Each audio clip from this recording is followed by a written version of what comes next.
the pace of change, acceleration, has been unprecedented.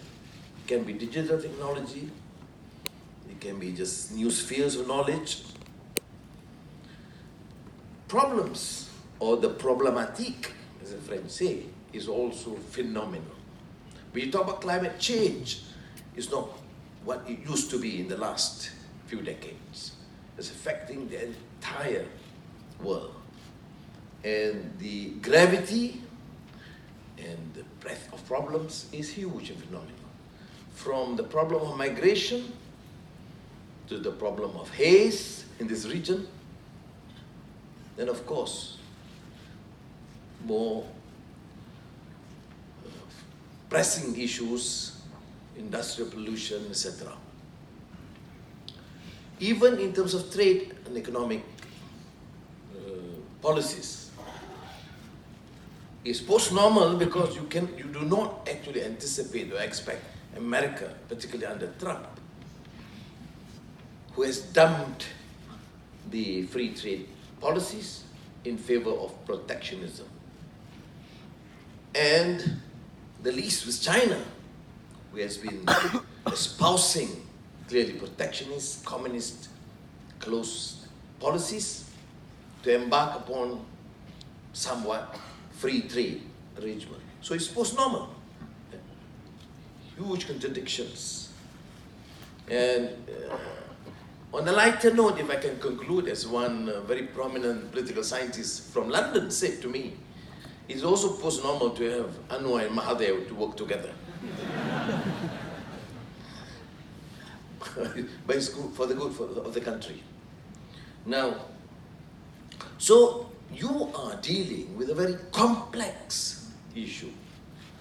The pace of change, as I said, is unprecedented. And the enormity is phenomenal. So, if you start with that premise, then you realize that your task, if you really want to affect change, never mind the term transformasi or reformasi or shared destiny or shared prosperity, look at the facts critically. After all, in the last few decades, you have heard about paradigm shift. There was no shift. Paradigm shift, you use Thomas Kuhn, is systemic change. What happened after these major policy pronouncements are just minor adjustments. That is why right now you have unbridled capitalism. You talk about shared poverty in a different notion. When Tun Razak promulgated that new economic policy, wanting to ensure that all communities share the wealth of this country, so that there will not be gross inequality or grinding poverty. But we do acknowledge some measure of success. I mean, social mobility, some of us from the kampungs, from the rural areas, from the hinterland of Sabah and Sarawak, have managed and did benefit from this policy. But looking at the fundamentals, looking at some of the studies made by researchers, I think Mia Chief is here, Khalid is also here. They can try and debunk my theories, but I'm referring to many of their studies. Fatimah Karim, similar, Jomo K. Sundaram was very strong in these sentiments, Raja Rasya and the rest have always shown us that poverty is still a major problem here in this country. Now I want to address this issue about poverty and equality because this normal economic jargon does not impress me and should not impress you if you actually mean and believe in a reasoned discourse and critical thinking. Or we need to support. I think as I've alluded to earlier, it's quite post-normal to have the new Pakatan Harapan government under Tun Mahathir. virtually attempting to dismantle the obsolete, corrupt system of the past. It's the beginning.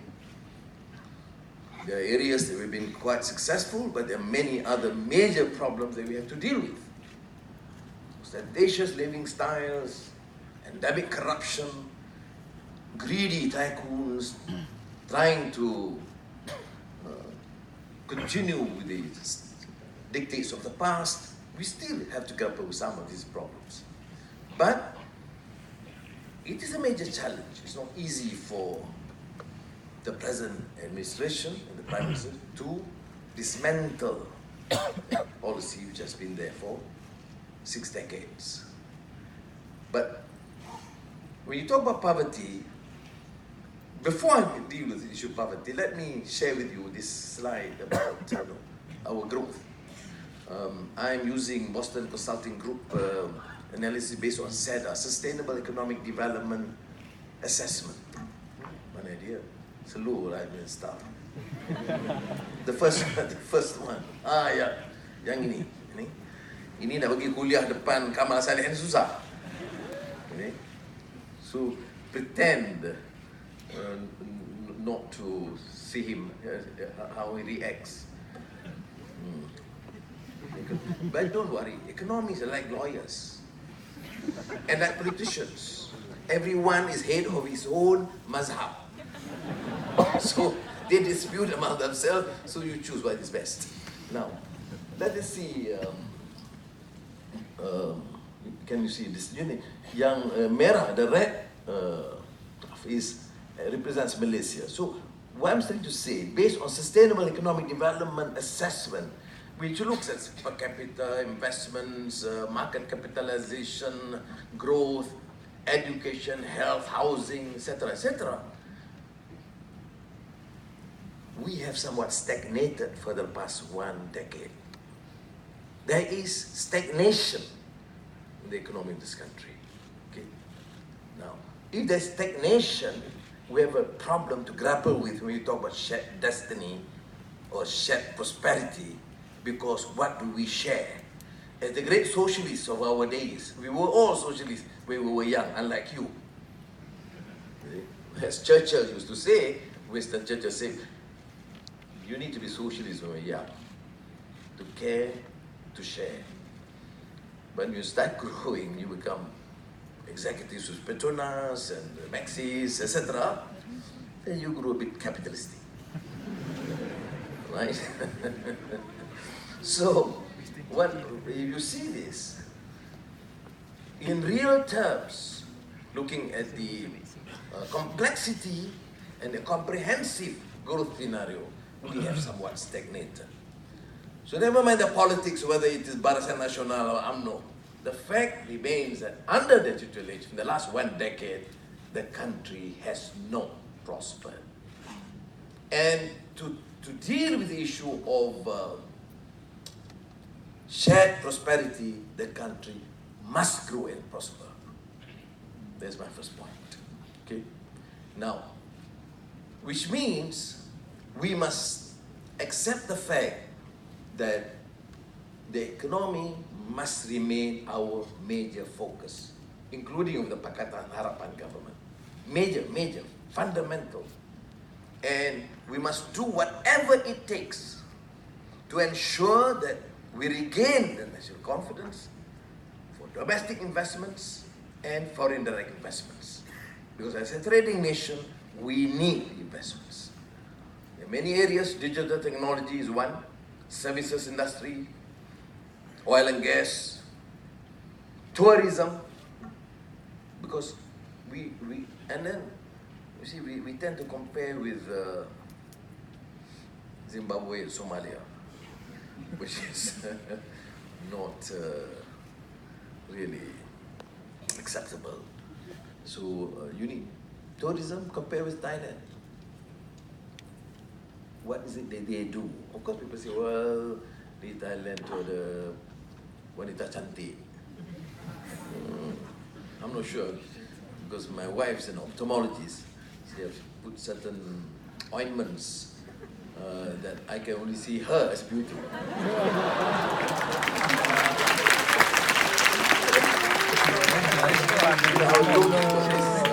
apologies and the eye drops in front of one leading politician. And the wife then said to me, Anwar, I need 2 drops. I said, for what? For my husband. So you know the rest, right? You don't know, you have not grown up. Okay. Now, second is on poverty. No, okay. All right. GOM, government of Malaysia, puts at 0.4%. There is a rational basis. Don't just condemn them for that. I'm very sure all the economists here think it's just silly to keep that sort of basis for poverty in this country, 0.4%, based on the criteria used in 1971. In fact, Tun Razak initiated discussions. I mentioned Tun Razak twice because I think it's a great figure when it comes to an issue of poverty and sharing wealth in this country. I'm talking about Tun Razak, not his son, please.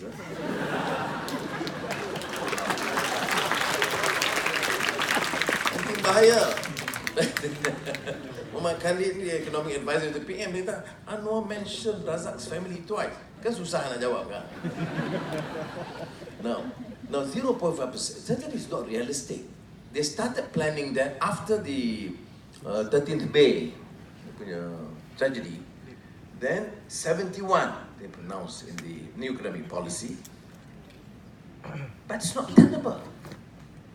Economically not feasible to defend that.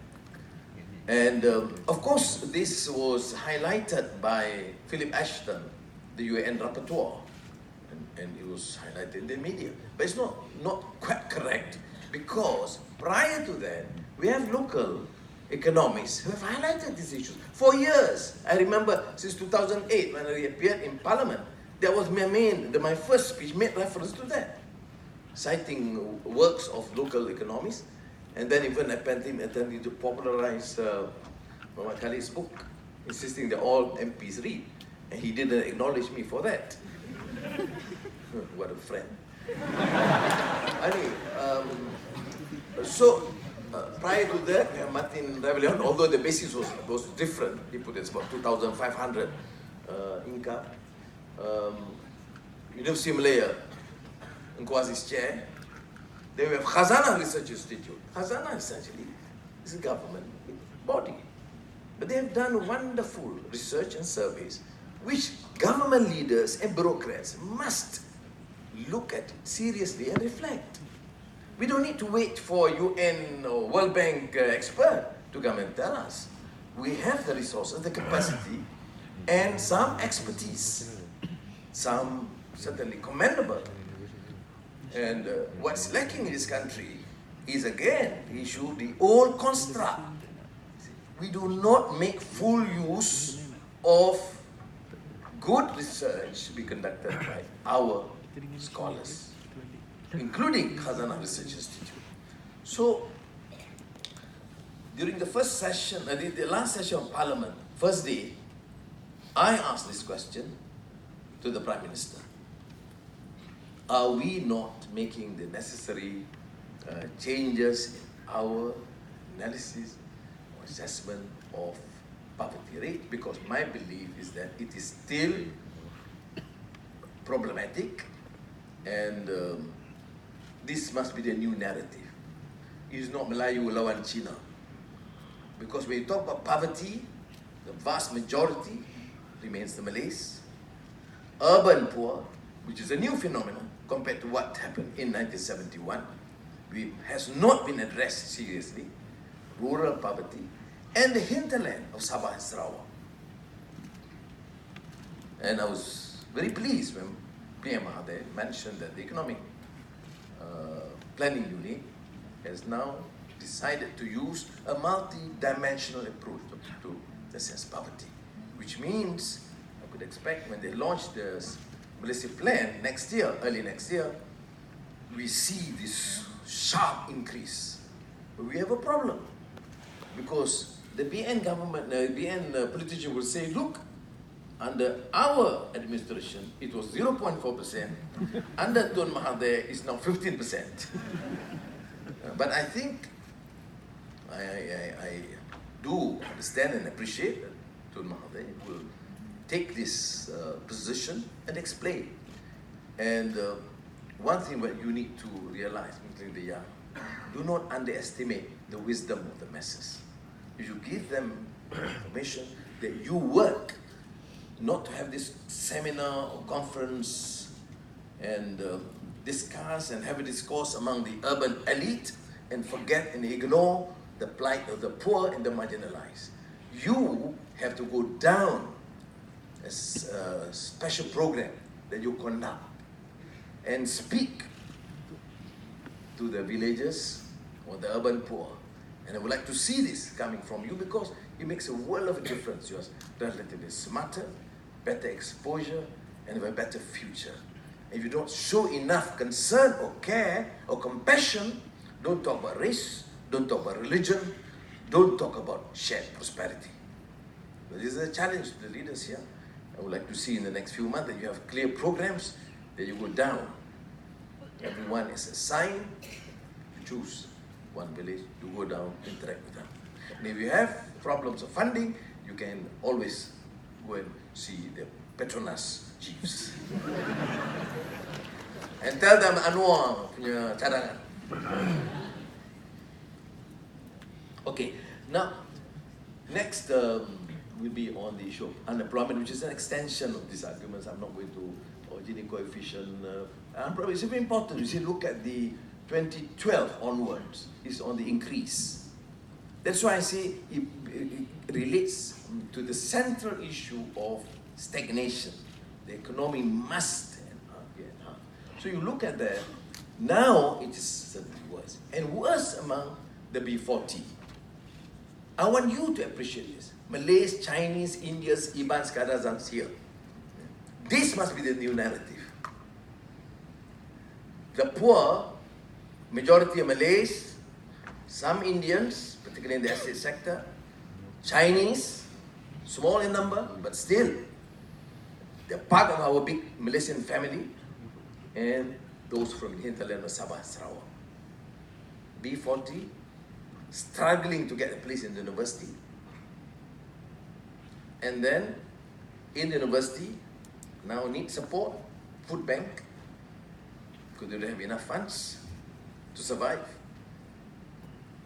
Upon graduation, the vast majority, 60% of them, for the first year at least, will remain unemployed. They are not Petronas scholars or Khazanah scholars or Bank Negara.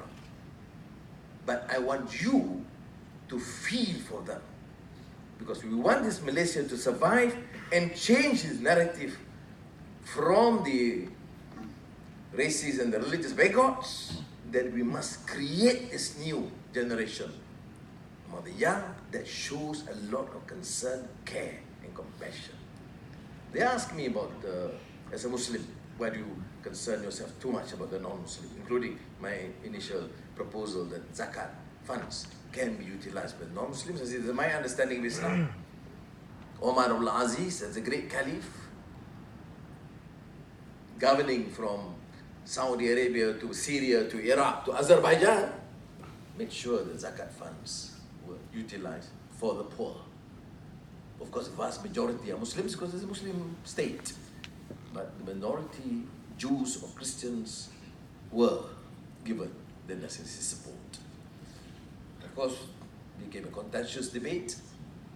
And my understanding is, a Muslim, what is religion for the first place, if it's not to ensure there's peace, there is justice, and from out compassion. If you don't have compassion, you are not prepared to forgive, you continue these intrigues and conspire all the time against others, then I don't think you represent that ideal to be promoted by the religion. So, you must show enough concern.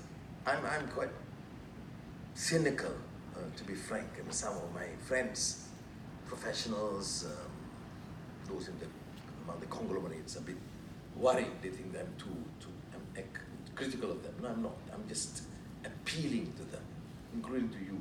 my children to show enough empathy for the problem, the real problems of the youth in this country, the vast majority. Can you imagine those from the poor families struggling to get the universities, having to be assisted, including food banks, then graduating, having still problems to get jobs. So I think the JLCs and Petronas should start this new initiative. Take 30 or 40 from the poor families. Give them intensive training. Well, they don't understand digital technology? Give them, for goodness sake, extra intensive training from 8 in the morning till 10 at night. Nothing else. Digital technology. And I'm sure they can manage. Well, some rejected because of their level of proficiency in the English language.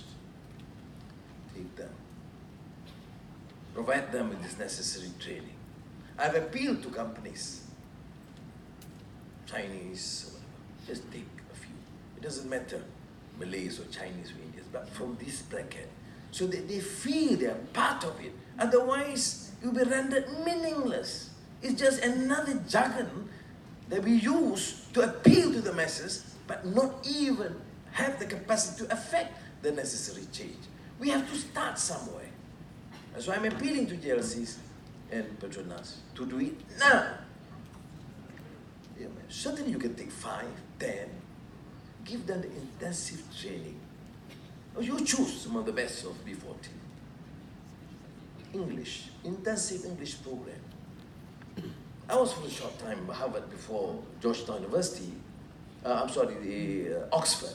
And I met a group of Chinese with an impressive, impeccable command of the English language. Asked them, where do you study? I thought somewhere in the UK or States. They said, no. Where do you study English? Shanghai. When? I thought from primary school, no. Secondary school, no. Upon graduation, intensive English, 1 year intensive English upon graduation in Shanghai to be able to qualify to enter Oxford University. It's a remarkable feat. Okay, we don't need 1 year, we can need a few years. But these people have their basics, and we have the capacity to make sure that they are given this training. Because this is what you must express. I want the youth to demand this, so that people see when you talk about, I believe in dismantling the new economic policy, which I believe is obsolete. But if it's not done the way that you really empathize with the majority of the poor and the Malays, there will be a backlash. And many of my Malay friends are angry with the fact that I have called for the dismantling of what a policy that's obsolete. But I think what they fail to realize that I am stronger in my views in terms of poverty eradication and in terms of ensuring all government efforts, including JLCs and Petronas, take some measure upon themselves to help alleviate the problems of the poor. I'm serious, I'm relaxed. No, I'm quite passionate about this. I mean, I think I just want to appeal to you to understand the problems. Because once you deal with this through a reasoned discourse, then the problems of the Malayu and Islam that people are getting worried about can be resolved. Our understanding of issues, including of religion, is a major problem. Post-normal times, because suddenly there's a re-emergence of narrow, blinkered nationalism, of parochialism, of tribalism, or even of religious sentiments. It's not only Malaysia. I mean, look at India, beacon of hope for a great democracy. But you have Shiv Sena and some of the more extreme Hindutva, that to the extent that many Muslims, Christians, and Dalits feel insecure. I've read, for example, a brilliant article by one of prominent scholars, including Shashi Kapoor. No, Shashi Kapoor is the actor. Shashi Tharoor. Shashi Kapoor is the grandson of Raj Kapoor, the third generation after Shami Kapoor and apa lagi Kapoor. Okay, but anyway, Shashi Tharoor and Arundhati Roy. It's a compelling case against religious extremism. That people are saying, oh, after all, what Muhammad Ali Jinnah said was right. They cannot survive in Hindu majority India. Now, I'm not saying that I share that view, but these are real concerns. You have to be consistent. I don't want a mosque, Babri Mosque, to be demolished by the Hindus. At the same time, I have to be morally consistent by defending the rights of the Hindus to protect their temples. That is what it takes to me as a Muslim. That is why in 2008, when we won the state government, this was after month after the old government demolished a 100-year-old Hindu temple, we took a position. We have to compensate and rebuild. But it does not mean that you can approve every single temple that's mushrooming through the roadsides and other people's land.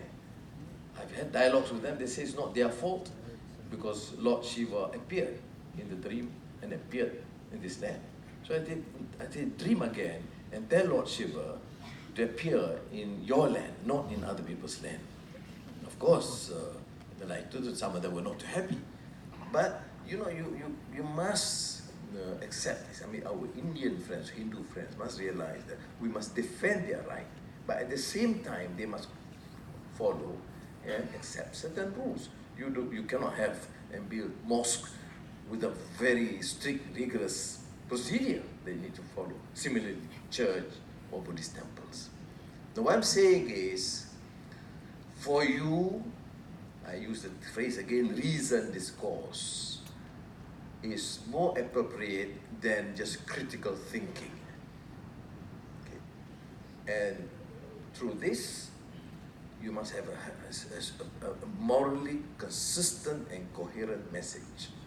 It cannot be justice for your race and unjust to the others. It cannot be compassionate for Muslims and less to the non-Muslims. And this is the new Malaysia you are talking about. And I have great expectations, great hopes that with this sort of exchanges and discourse, you will hopefully affect that change that we in the old generations have not been too successful. We have not been too successful. I think general spirit of comradeship among students in the 60s far better than what it is now. Now, having said that, it reflects a failure of governance. Because we're too busy having leaders making money, helping their cronies, than assisting the people and dealing with some fundamental issues affecting one nation. Terima kasih.